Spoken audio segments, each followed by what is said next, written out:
എന്നാൽ അതിനേക്കാളും വലിയ ഒരു നാശമുണ്ടോ ഇന്നത്തെ കുട്ടികൾക്ക്. എൻ്റെ പ്രിയപ്പെട്ടവരെ, പല കാര്യങ്ങളിലും വിശ്വാസമില്ല എന്നുള്ളത്. ഈ താടിയും തഴമ്പുള്ള ആൾക്കാരോട് ഞാൻ തെളിവ് പറഞ്ഞുതരാം. ഇന്ന് വഴുത് കഴിഞ്ഞു, നിങ്ങൾ വീട്ടിൽ ചെന്നു, രാത്രി കിടന്നുറങ്ങുന്ന സമയം നിങ്ങളുടെ മക്കളോട് നിങ്ങൾ പറയുകയാ, മോനെ സ്വർഗമുണ്ടടാ. ഉമ്മാൻ്റെ ഏറ്റവും വലിയ ആഗ്രഹം, വാപ്പയുടെ ഏറ്റവും വലിയ ആഗ്രഹം സ്വർഗത്തിൽ പോകണമെന്ന നബിതങ്ങൾ പറഞ്ഞ ഒരു ഹദീസ് നിങ്ങൾ മകനോട് പറയണം.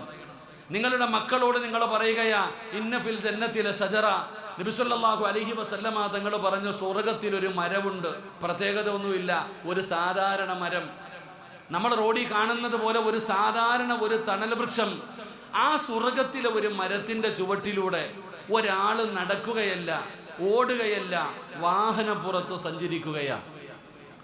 ഒരാൾ വാഹനപ്പുറത്ത് സ്വർഗത്തിലെ ഒരു മരത്തിന്റെ ചുവട്ടിലൂടെ ഒരാഴ്ചയോ ഒരു കൊല്ലമോ 10 വർഷമോ അല്ല, 100 വർഷം ഒരു മനുഷ്യന് സ്വർഗത്തിലെ ഒരു മരത്തിന്റെ ചുവട്ടിലൂടെ വാഹനത്തിൽ സഞ്ചരിച്ചാലും ലാ യഖ്തഉഹ, അവന് വിട്ടുകിടക്കാൻ കഴിയില്ല എന്ന് നബി മുഹമ്മദ് മുസ്തഫ. ഉറക്കെ പറ, നബി മുഹമ്മദ് മുസ്തഫ. എത്ര വർഷം വാഹനത്തിൽ സഞ്ചരിച്ച? 100 കൊല്ലം ഒരാൾ വാഹനത്തിൽ സഞ്ചരിച്ചാൽ വിട്ടുകിടക്കാൻ കഴിയാത്ത വലുപ്പമുള്ള ഒരു മരമുണ്ടെന്ന് ഈ താടിയും തഴമ്പുള്ള ഏതെങ്കിലും ഒരു വാപ്പ വീട്ടിൽ പോയിട്ട് മോനോട് പറഞ്ഞേ, ഓ വാപ്പാൻ്റെ മുഖത്ത് നോക്കിയിട്ട് ചോദിക്കും, എന്തൊരു തള്ളലാ വാപ്പ നിങ്ങൾ തള്ളട, ഇതെന്താപ്പ പടച്ചാനെ, 100 വർഷം സഞ്ചരിച്ചാലും വിട്ടുകിടക്കാൻ പറ്റാത്തൊരു വലിപ്പമുള്ള മരവോ, അതെന്ത് മരവാ? ഈ ഇരിക്കണ താത്ത രാത്രി വീട്ടിൽ പോയിട്ട് കട്ടൻ ചായ വെച്ചു. ഉടനെ മോൾ ഓടി വന്നിട്ട് ഉമ്മാന്ന് പറഞ്ഞ് വന്നപ്പോഴത്തേക്ക് ആ പാത്രത്തിലൊന്ന് തട്ടിയിട്ട് കൈ പൊള്ളി. മോൾ ഇങ്ങനെ കിടന്ന് വിളിച്ചു പോകുമ്പോൾ ഉമ്മ പറയുക, മോളെ നരകത്തിലെ തീയിലെ 70 അംശമാണിത്. നരകത്തിലെ തീയിലെ 70 അംശമാണ് ദുനിയാവിലെ തീ. ഉമ്മാന്റെ മുഖത്ത് നോക്കിയിട്ട് ആ 18കാരി ഇങ്ങനെ ചിരിക്കുന്നുണ്ട്. എന്താ അല്ലാന്ന്? ഓക്ക് നരകത്തിലൊന്നും വിശ്വാസമില്ല ഉമ്മ. ഇന്നത്തെ കുട്ടികൾക്ക് നരകമോ അല്ലെങ്കിൽ അങ്ങോട്ടുള്ള ജീവിതത്തെക്കുറിച്ച് സ്വർഗമെന്ന് പറഞ്ഞാൽ സ്വപ്ന ലോകമെന്ന് പറയുക. ഇന്ന് സ്വർഗമെന്ന് പറഞ്ഞാൽ അതൊക്കെ ഒരു നമ്മുടെ മനസ്സിന്റെ ഉള്ളിൽ നമ്മൾ സ്വപ്നം കാണുന്നത് പോലെ ഒന്നിനും വിശ്വാസമില്ല. അവരിങ്ങനെ നടക്കുകയാണ്. അവരുടെ ജീവിതം, അവർ പറയുന്ന ഒരു കാര്യം ജീവിതം ആസ്വദിക്കാനുള്ളതാണെന്നാ. എൻ്റെ പ്രിയപ്പെട്ടവരെ, എങ്ങോട്ടാണ് പോകുന്നതെന്നറിയില്ല ഇന്നത്തെ കുട്ടികൾ. കള്ളും കഞ്ചാവും മയക്കുമരുന്നും കൊട്ടേഷനും കൊലപാതകങ്ങളുമായി എങ്ങിട്ടാണ് തന്നെ. എന്താ അല്ല ഇങ്ങനെ ആയിപ്പോയി ഇന്നത്തെ കുട്ടികൾ. ഇവരെങ്ങനെ നന്നാവുക? ഇവരെ എങ്ങനെയാണ് നന്നാക്കുക? ആർക്കും പിടികെട്ടാത്ത രീതിയിൽ ഇന്നത്തെ കുട്ടികൾ ഇങ്ങനെ വളർന്നുകൊണ്ടിരിക്കുകയാണ്. എല്ലാവരും ചോദിക്കുന്നു, പടച്ചവനെ എങ്ങോട്ടാണ് ഈ തലമുറയുടെ പോക്ക്? എങ്ങോട്ടാണ് ഈ നാട്ടിൽ കുട്ടികളുടെ പോക്ക്? എങ്ങോട്ടാണ് എന്ന് പറഞ്ഞു വല്ലാതെ സങ്കടപ്പെടുമ്പോ എന്റെ പ്രിയപ്പെട്ട ചെറുപ്പക്കാരാ,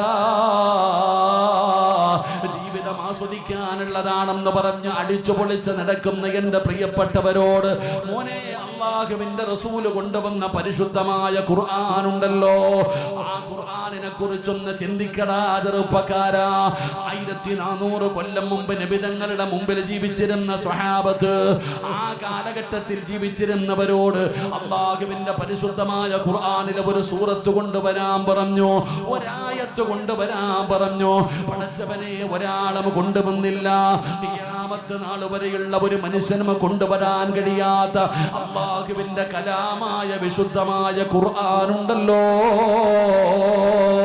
മക്കളെ, ആ ഖുർആനിൽ നിങ്ങളോട് ചിലത് പറയാനുണ്ട് ചെറുപ്പക്കാരാ.